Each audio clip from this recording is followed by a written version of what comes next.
ये वक्त तय करेगा कि गद्दार कौन है। दलितों से इतना चिढ़ है आपको? क्या दलित भारत माता के बच्चे नहीं? क्या भगवान श्री राम ने आपको कहा है कि आप नाकारे और निकम्मे हो जाइए, कि आप राष्ट्रीय ध्वज को मानेंगे, यानी कि आप तिरंगे झंडे को भी नहीं मानते? वंदे मातरम का मतलब है मातृभूमि की वंदना।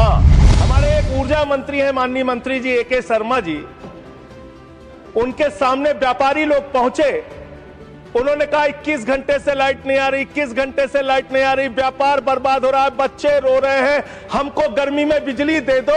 मंत्री जी ने कहा जय श्री राम, बजरंगबली की जय, और गाड़ी में बैठ के चले गए।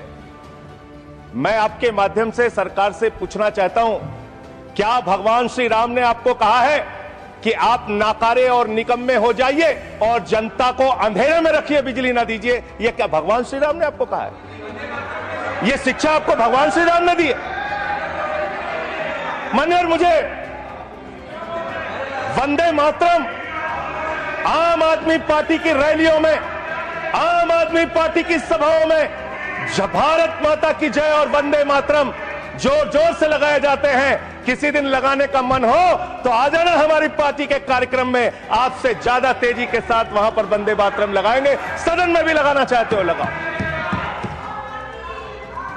तो आप इन नारों के पीछे, ये नारे देशभक्ति के हैं, ये नारे देश की रक्षा के हैं, ये नारे देश को आजादी दिलाने के लिए हैं, ये नारों के पीछे अपने गुनाहों को छिपाने के लिए नारे नहीं है, मैं कहना चाहता हूं मान्य। और आप क्या कर रहे हैं? आप इन नारों के पीछे अपने गुनाहों और अपराध को छिपाना चाहते हैं। वंदे मातरम का मतलब क्या है? वंदे मातरम का मतलब है मातृभूमि की वंदना। मातृभूमि की वंदना। हम मातृभूमि की वंदना करते हैं, तो आप कैसे मातृभूमि की वंदना कर रहे हैं? अरे 1 रुपए में तो एक आम नहीं मिलता। आपने 1 रुपए में अडानी को 1050 एकड़ जमीन और 10 लाख आम और लीची के पेड़ दे दिए। ये मातृभूमि की वंदना, ये आपकी मातृभूमि की वंदना है। आप मातृभूमि को बेचकर मातृभूमि की वंदना कर रहे हैं। ये मातृभूमि की, आज वंदे मातरम पे ही बात करूंगा सर। मातृभूमि की वंदना, मातृभूमि की वंदना हिंदुस्तान के एयरपोर्ट को बेच के नहीं हो सकती। मातृभूमि की वंदना रेल को बेच के नहीं हो सकती, सेल को बेचकर नहीं हो सकती, समुद्री तटों को बेचकर नहीं हो सकती, कोयला और गैस को बेच के नहीं हो सकती, हिंदुस्तान की जमीनों को बेच के नहीं हो सकती।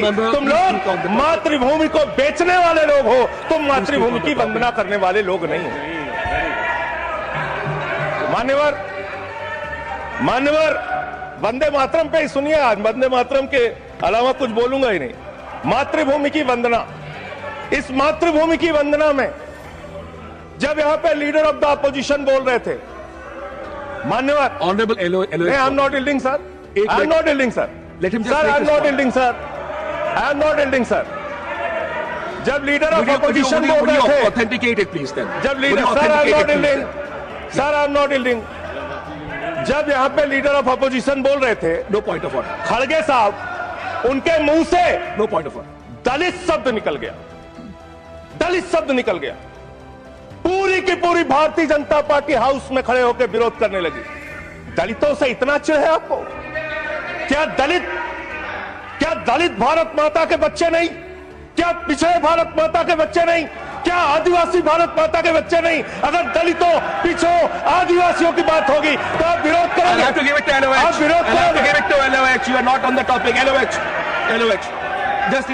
करोगे? सर, 2 बातें हैं। Please, LOH is on its legs. LOH is on its legs. Sir, 2 बातें हैं। एक तो हम चाहते हैं कि डिबेट, हेल्दी डिबेट हो, तर्कों के साथ हो। अभी इन्होंने आरोप लगा दिया कि दलितों पर बीजेपी वाले एकदम हल्ला करने लगे। ऑन रिकॉर्ड है, मैंने कहा है दलित के विषय में कि ये हमारे पूज्य हैं, हमारे भाई हैं, ये ऑन रिकॉर्ड है। इस तरीके के स्वीपिंग स्टेटमेंट्स न दें और इस हाउस के माध्यम से देश को गुमराह न करें, नंबर 1। नंबर 2, आपने कहा ये बेच दिया, ये बेच दिया, ये बेच दिया। आई से please authenticate on the floor of the house whatever you have charge. देखिए, आज सर बहुत अच्छी बात गृह मंत्री जी भी कह के गए और लीडर ऑफ द हाउस भी कह रहे हैं कि जो कुछ भी मैं बोलूं उसको ऑथेंटिकेट करूं। और मैं आपसे अनुरोध कर रहा हूं सर कि अगर मैं ऑथेंटिकेट ना करूं तो मेरे खिलाफ कार्रवाई की जाए। एक एक चीज मैं ऑथेंटिकेट करूंगा। अगर मैं कोई बात कह रहा हूं तो उसको ऑथेंटिकेट करूंगा। दूसरी बात, शहीद खुदीराम बोस की बात हुई सर, कल उस सदन में चर्चा हुई। हिंदुस्तान के सबसे युवा क्रांतिकारी जिन्होंने फांसी के फंदे को चूमा, वंदे मातरम का नारा लगाया। शहीद खुदीराम बोस, शहीद रोशन सिंह, शहीद राजेंद्र दहड़ी, शहीद अशफाक उल्ला, शहीद राम प्रसाद बिस्मिल, शहीद प्रफुल्ल चाकी, हिंदुस्तान के तमाम क्रांतिकारियों ने जब फांसी के फंदे को चूमा, शहीद आजम भगत सिंह, शहीद सुखदेव, शहीद राजगुरु, सबने वंदे मातरम का नारा लगाया। सबने वंदे मातरम का नारा लगाया। और शहीद खुदीराम बोस को अब आप याद कर रहे होंगे, मैं पिछले 31 साल से 3 दिसंबर को शहीद खुदीराम बोस की जयंती का आयोजन करता हूं। मेरी संस्था का नाम शहीद चंद्रशेखर आजाद के नाम पे है। शहीद खुदीराम बोस हिंदुस्तान के वो क्रांतिकारी थे, जब उनको फांसी के फंदे पे चढ़ाया गया और उनका जब अंतिम संस्कार हुआ तो जो राख उनके अंतिम संस्कार से निकली मान्यवर, उसको बंगाल की माए तावीज बना के अपने बच्चों को पहनाती थी कि ऐसे ही बनना हिंदुस्तान के लिए क्रांतिकारी। यह इतिहास, यह हिंदुस्तान का इतिहास। लेकिन मैं आपके माध्यम से इस सरकार से पूछना चाहता हूं, आपके पुरखे इस वक्त क्या कर रहे थे जब शहीद आजम भगत सिंह वंदे मातरम लगा रहे थे, शहीद सुखदेव वंदे मातरम लगा रहे थे, शहीद राजगुरु वंदे मातरम का नारा लगा रहे थे, शहीद खुदीराम बोस वंदे मातरम का नारा लगा रहे थे? उस वक्त आप क्या कर रहे थे? क्या कर रहे थे आप? वंदे मातरम का नारा लगाकर लोग जेल गए, लाठियां पड़ी उनको। मैं आपके माध्यम से इस सरकार से पूछना चाहता हूं, आरएसएस के 4 लोगों का नाम बताओ जो वंदे मातरम नारा लगा के जेल गए, उनका नाम बताओ आप। 4 लोगों का नाम बताओ आप, अपने 4 पुरखों का नाम आप बताओ। आप नहीं बता सकते क्योंकि आजादी के आंदोलन में आपका कोई इतिहास नहीं, आजादी के आंदोलन में आपका कोई इतिहास नहीं, यही आपकी कुंठा है। तो इसलिए कभी आप कहते हो सरदार वल्लभ भाई पटेल आपके हैं।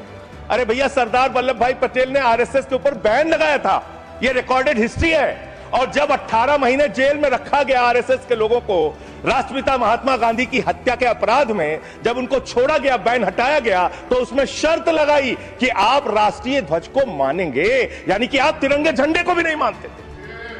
आपने 52 साल तक हिंदुस्तान का तिरंगा झंडा आरएसएस के मुख्यालय पे नहीं फहराया सर, नहीं फहराया। और 3 लोगों ने आरएसएस के मुख्यालय पर जब यह झंडा फहराया, उन तीनों के नाम मैं पढ़ रहा हूं, विजय, उन्मत, दिलीप, इन तीनों लोगों के खिलाफ आरएसएस ने एफआईआर दर्ज कराई। किस अपराध में? कि हमारे दफ्तर में तिरंगा क्यों फहरा दिया। और कितने साल तक मुकदमा लड़े? 13 साल तक मुकदमा लड़े। यह है आपकी असलियत। आप तिरंगे का विरोध करते हैं, भारत के राष्ट्रीय ध्वज का विरोध करते हैं। जो लोग तिरंगे और राष्ट्रीय ध्वज का विरोध कर सकते हैं, वो भारत माता के सच्चे सपूत नहीं है, वो नहीं है हमारे निगाह में। और मैं आपको बताता हूं सर, ये है 28 दिसंबर 1949 का ऑर्गेनाइजर पत्र। इसको भी रखूंगा क्योंकि आज गृह मंत्री जी और लीडर ऑफ द हाउस दोनों कह के गए रिकॉर्ड पे सारी चीजें आनी चाहिए, इसको रिकॉर्ड पे रखना चाहिए। इतिहास देश को पता चलना चाहिए, किन लोगों ने देश के साथ गद्दारी की, किन लोगों ने तिरंगे का विरोध किया, किन लोगों ने राष्ट्रगान का विरोध किया। आपको ये पढ़ के सुनाना चाहता हूं, ये ऑर्गेनाइजर है, क्या लिख रहा है? What is the moral sanction behind government's choice of Jan Gana Man, except that it can be made an item of entertainment? आप राष्ट्रगान का विरोध कर रहे हैं, आप भारत के राष्ट्रगान का विरोध कर रहे हैं। आपके मुख्य पत्र में भारत के राष्ट्रगान का विरोध लिखा गया है। इसके लिए भारत के प्रधानमंत्री को और पूरी की पूरी भारतीय जनता पार्टी को, जो अपने आप को आरएसएस को अपना आदर्श मानती है, पूरे देश से माफी मांगनी चाहिए। यह रिकॉर्ड पे लाऊंगा सर, इसको रख लीजिएगा, ये रिकॉर्ड पे रखा जाए। मान्यवर, फिर से बोल दे रहा हूं, 28 दिसंबर 1949 ऑर्गेनाइजर अखबार जो आरएसएस का मुख्य पत्र है, और इस आरएसएस के मुख्य पत्र में फिर से लिख दे रहा हूं, फिर से पढ़ दे रहा हूं क्या लिखा हुआ है। What is the moral sanction behind government's choice of Jan Gana Man? Unnecessary will get provoked. It can be made an item of entertainment. Please continue. ये लिखा Sanjay ji, unnecessary provoke. Continue. अच्छा सर, मैं आपसे ये कहना चाहता हूं कि आपने तिरंगे का विरोध किया, राष्ट्रगान का विरोध किया, वंदे मातरम आपने लगाया नहीं कभी, कोई आपका व्यक्ति देश की आजादी के आंदोलन में जेल नहीं गया। कभी आपने कोई देश के लिए, हमारे यहां अवधि में कहावत है, नाखून कटाए के शहीद ना बना भैया। तू तो नाखूनों नहीं कटाया भैया, बिना नाखून कटाए शहीद बना चाहता है, बिना नाखून कटाए शहीद। ऐसे काम नहीं चलेगा सर। जिन्ना का भी जिक्र कल दूसरे सदन में हुआ, प्रधानमंत्री जी ने जिक्र किया। जिन्ना के साथ आपके कितने गहरे और मधुर संबंध थे, क्या इस देश के लोगों को पता है? नहीं पता, मैं बताता हूं। श्यामा प्रसाद मुखर्जी जी फजलुल हक की गवर्नमेंट में फाइनेंस मिनिस्टर थे, और फाइनेंस मिनिस्टर रहते हुए उन्होंने अंग्रेज गवर्नर को चिट्ठी लिखी थी। Shyama Prasad followed this and told governor Herbert the administration of the Bengal province should be carried on in such a manner that in spite of the best efforts of the Congress, this Quit India movement will fail. ये चिट्ठी लिखी है। आपने भारत छोड़ो आंदोलन के खिलाफ आपके नेता, जनसंघ के पहले राष्ट्रीय अध्यक्ष और तत्कालीन गवर्नमेंट में जो वित्त मंत्री थे, उन्होंने चिट्ठी लिखी अंग्रेज गवर्नर को और कहा कि भारत छोड़ो आंदोलन, जो हिंदुस्तान के क्रांतिकारियों का आंदोलन था, जो देश की आजादी का आंदोलन था, वो आंदोलन कुचल देना चाहिए, खत्म कर देना चाहिए। ये है रिकॉर्डेड हिस्ट्री आपकी। ये आपको, आपके बारे में पूरे देश को पता रहना चाहिए। अब जिन्ना, हाँ, इसको भी सभा के पटल पर रखूंगा। जिन्ना और आपके रिश्ते क्या थे? कितने मधुर रिश्ते थे। एक राज्य में सरकार नहीं बनी माननीय इन्होंने, नॉर्थ वेस्ट फ्रंटियर, सिंध प्रांत और फजलुल हक की गवर्नमेंट। फजलुल हक वो शख्स है जो पाकिस्तान बनने के बाद वहां की सरकार का गृह मंत्री बना। आपके रिश्ते उन लोगों के साथ थे, ये देश को पता होना चाहिए। इसलिए आप किसी को भी देशभक्ति का प्रमाण पत्र बांटने का काम मत कीजिए।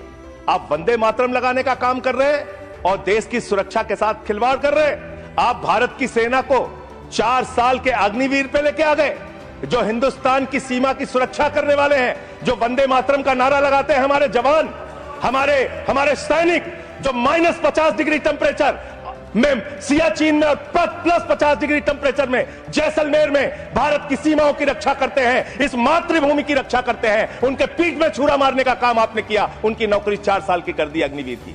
आपको मातृभूमि से प्यार है, आप देशभक्ति की बात करेंगे, आप देशभक्ति की बात कर रहे हैं। अरे मैंने साइकिल चोर सुना था, लॉकेट चोर सुना था, स्कूटर चोर सुना था, मैंने सुना था तमाम तरह के चोर होते हैं। आप लोग तो वोट चोर निकल गए हिंदुस्तान के अंदर। वोट चोर, 3 करोड़ वोट उत्तर प्रदेश में 3 करोड़ वोट की चोरी करने जा रहे हैं। कल की मीटिंग में पता चला 17.5% वोट उत्तर प्रदेश में काटे जाएंगे। आप ये कर रहे हैं, ऐसे लोकतंत्र को मजबूत करेंगे? ऐसे आप मातृभूमि की सेवा करेंगे? ऐसे आप मातृभूमि की वंदना करेंगे? मान्यवर, मैं आप लोगों से सिर्फ इतना कहना चाहता हूं मान्यवर, आपके माध्यम से, कि हमने फिल्मों में सीन देखी है, डाकू लोग आते हैं, जय भवानी जय भवानी जय भवानी कह के, और वो गांव का गांव लूट के चले जाते हैं। जय भवानी कह के गांव का गांव लूट के चले जाते हैं। हम इस देश के अंदर किसी भी सरकार को वंदे मातरम और भारत माता की जय लगाकर देश को लूटने की इजाजत नहीं देंगे। वंदे मातरम लगाएंगे, भारत माता की जय लगाएंगे, जय हिंद भी कहेंगे, राष्ट्रगान भी कहेंगे, वंदे मातरम भी गाएंगे, लेकिन देश के साथ गद्दारी और धोखेबाजी नहीं करने देंगे। आपको नहीं करने देंगे। ये देशभक्ति के नारे हैं, ये देशभक्ति के नारे हैं। आप बेरोजगारी पे बात नहीं करना चाहते, महंगाई पे बात नहीं करना चाहते, दलितों का मंदिर में प्रवेश वर्जित है, कहीं उनको रोका जा रहा है, उस पर बात नहीं करना चाहते, पिछड़ों का शोषण हो रहा है, उस पर बात नहीं करना चाहते। आपने मातृभूमि की सेवा यह की है कि आज हिंदुस्तान के ऊपर 200 लाख करोड़ रुपए का कर्जा है, 200 लाख करोड़ रुपए का कर्जा। आपने हिंदुस्तान को आज इस स्तर पे पहुंचाने का काम किया है। और दूसरी बात मैं पूछना चाहता हूं आपके माध्यम से मान्यवर, इस देश में मजदूर भी हैं, किसान भी हैं, आदिवासी भी हैं, दलित भी हैं, पिछड़े भी हैं, सवर्ण भी हैं, सब में अनपढ़ है, सब में भारी संख्या है जो पढ़े लिखे नहीं है, जिनको संस्कृत का ज्ञान नहीं है, जो नहीं पढ़ सकते वंदे मातरम।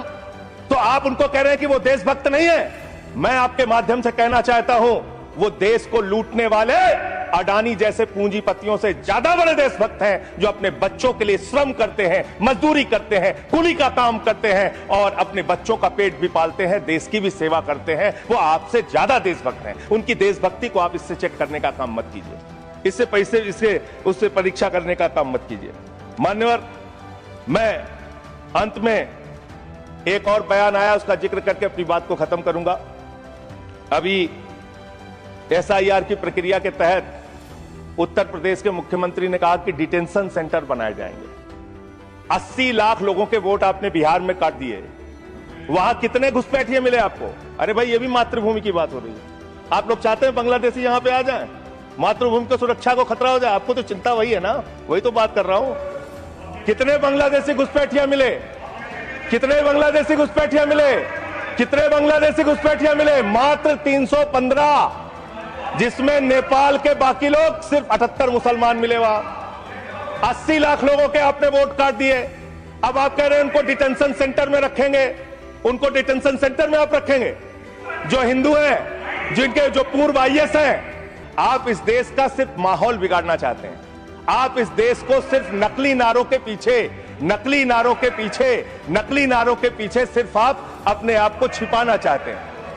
वंदे मातरम देशभक्ति का नारा है, भारत माता की जय देशभक्ति का। हाँ, दिल्ली में तो काटोगे ही आप, ठीक ही कह रहे हो, पहले से ही नियत बता दिया। दिल्ली की हालत तो कर दी आपने। अरे इसमें क्या लिखा हुआ है? इसमें क्या लिखा हुआ है? सुजलाम सुफलाम, सुजलाम सुफलाम, शुद्ध जल शुद्ध फल और मधुर वाणी। मधुर वाणी, मधुर वाणी कौन बोल रहा है? देश के प्रधानमंत्री मधुर वाणी बोल रहे हैं। मुजरा जैसे शब्दों, अरे भाई, इसी वंदे मातरम की सेकंड्स रह गए सर, वंदे मातरम की तो बात कर रहा हूं। हमारे पास और टाइम है सर, टाइम है सर। सर मधुर वाणी, मधुर वाणी, मधुर वाणी। सर जहरीली हवा और जहरीला पानी दिल्ली में दे रहे हैं। हमारे पूर्वांचल के भाइयों के ऊपर बुलडोजर चला रहे हैं। सर मेरे टाइम में से काट लीजिएगा, पार्टी टाइम में से काट लीजिएगा, पार्टी टाइम में से काट लीजिएगा। सर हमारी पार्टी का टाइम 24 मिनट है। प्लीज वन सेकेंड दिल्ली को, Sanjay ji, one second honourable members, one second, शांत हो जाओ। माननीय संजय जी, कंक्लूड करिए, आपका समय खत्म हो रहा है। 24 मिनट मेरा टाइम है। प्लीज, मैं अपने माननीय Neeraj ji, please, he is concluding, please conclude.